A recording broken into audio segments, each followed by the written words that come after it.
In the heart of 16th century India, a young emperor named Jahangir was forging one of the world's greatest empires. But Jahangir knew that swords and cannons could conquer land, but not hearts. He dreamed of a united India, a place where different faiths and cultures could coexist. To turn this dream into reality, he proposed something radical, a political marriage, with Rani, Jirgav, the proud Hindu princess of the powerful Gondwana kingdom. This alliance sent shockwaves through both courts. The Bob were wary of a Hindu queen in their palace, while the Gondwana saw it as a surrender, sending their beloved princess into the hands of a conqueror. But Rani was no ordinary princess. She accepted the marriage not for love, but for the sake of her people's peace. However, she set her own terms. She would not convert to Islam. She would bring her temple with her, and she would be treated with dignity, not as a mere prize of war. Intrigued by her spirit and courage, Jahangir agreed. This was not the beginning of a romance, but the start of a political pact between two very different worlds. The wedding was a spectacular affair, but beneath the silks and jewels, there was a chilling emotional distance. When Rani arrived at the Bob Palace in Timur, she was an outsider. She was met with suspicion, whispers of jealousy, and the constant threat of political intrigue. For Jahangir, who was used to absolute authority and admiration, Rani fierce independence was a new and unsettling challenge. She didn't flatter him. She didn't bow to his every command. Instead, she questioned his decisions when they conflicted with her principles, holding him accountable in a way no one else dared. Jahangir found himself in uncharted territory. He could have used his power to force her submission, but he chose a different path. He decided no de moit. He began to learn about her faith, attending her prayers and asking questions about Hindu traditions and festivals. He showed a genuine curiosity about her world, but Jadha remained guarded. She saw herself as a political pawn, a symbol of her kingdom's treaty. How could she trust the man whose empire had been built on conquering lands like her own? Her heart remained a fortress, locked away from the emperor who was her husband. But actions, as they say, speak louder than words. Stimuanton began of Jahangir.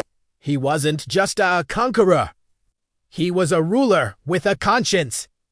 In a bold and historic move, he abolished the pilgrim tax that had been imposed on Hindus for centuries, a heavy burden that made it difficult for them to visit their most sacred sites. He declared that all his subjects, regardless of their faith, would be treated with justice and equality. Rani watched him preside over his court, showing compassion to the poor and fairness to all. She saw the man behind the crown, the loneliness in his eyes, the weight of an empire on his shoulders. Slowly, her resentment began to melt away, replaced by a grudging respect. And for Jahangir, his fascination with Rani deepened into something he had never experienced before: genuine love. He wasn't in love with a queen or a political asset. He was in love with the woman who challenged him, who pushed him to be a better man and a more just ruler. Rani, in turn, found herself moved by his sincerity and his efforts. Yet, she was torn. Loving this man felt like a betrayal of her people, her heritage, and everything she stood for. Her heart was in turmoil, caught between duty and a love she never expected to feel. But palaces are often breeding grounds for poison, and the Bob court was no exception. Not everyone was happy with the growing bond between the emperor and his Hindu queen. Jahangir's own foster brother, the son of his powerful and ambitious Zamani, saw Rani as a threat to his influence. Driven by deep-seated hatred, he orchestrated a plot. He began spreading insidious lies, crafting false evidence to suggest that Rani was being unfaithful to the emperor. He knew exactly how to prey on Jahangir's insecurities. The carefully planted seeds of doubt took root. Blindsided and overwhelmed by what seemed to be undeniable proof, Jahangir's trust shattered. In a moment of anger and hurt, he confronted Rani. He didn't listen to her pleas, didn't see the truth in her eyes. Humiliated and heartbroken that the man she had finally begun to love could believe such a lie, Rani made a painful decision. She left the palace, left Timur, and returned to her childhood home in Gondwana. Jahangir was left alone, victorious in his empire, but defeated in his heart. He soon realized his mistake, but it was too late. The palace felt empty, his victories meaningless. The truth, however, always has a way of coming to light. When Jahangir finally uncovered the full extent of the conspiracy against Rani, he was consumed by a tidal wave of remorse. He understood that his foster brother's treachery had succeeded only because he himself had allowed doubt to poison his love. Filled with shame, he knew what he had to do. He cast off his imperial robes, left his army behind, and rode alone to Ama. He didn't arrive as an emperor demanding the return of his queen. He arrived as a man, humbled and broken, seeking forgiveness. In a moment of profound humility, he stood before Rani and her family and admitted his failure. He confessed that his pride and insecurity had blinded him. He acknowledged that Rani was never just a political alliance.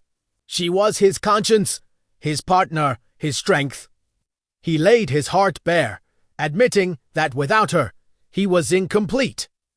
Seeing the raw sincerity in his eyes, the genuine transformation from a powerful emperor to a vulnerable man, Rani's defenses finally crumbled. The love she had suppressed for so long rose to the surface. She realized that their love, born from respect and forged in trials, was stronger than pride, politics, or fear. She forgave him, and in that forgiveness, their union was truly sealed. Rani Butistim were different. She was no longer a reluctant bride or a suspected outsider. She returned as an empress in her own right, a respected and influential voice in the Bab court. Her wisdom and compassion became as crucial to the empire as Jahangir's military strategies. Their marriage transformed from a political pact into a true partnership, a symbol for the entire subcontinent. Their love story became the blueprint for Jahangir's vision of a new India and empire built not just on conquest, but on understanding, respect, and unity.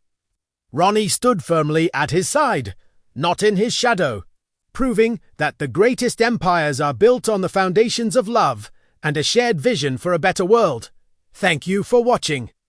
If you enjoyed this story of love, power, and redemption, don't forget to like this video, subscribe to our channel, and hit the notification bell so you never miss a new story. We'll see you next time.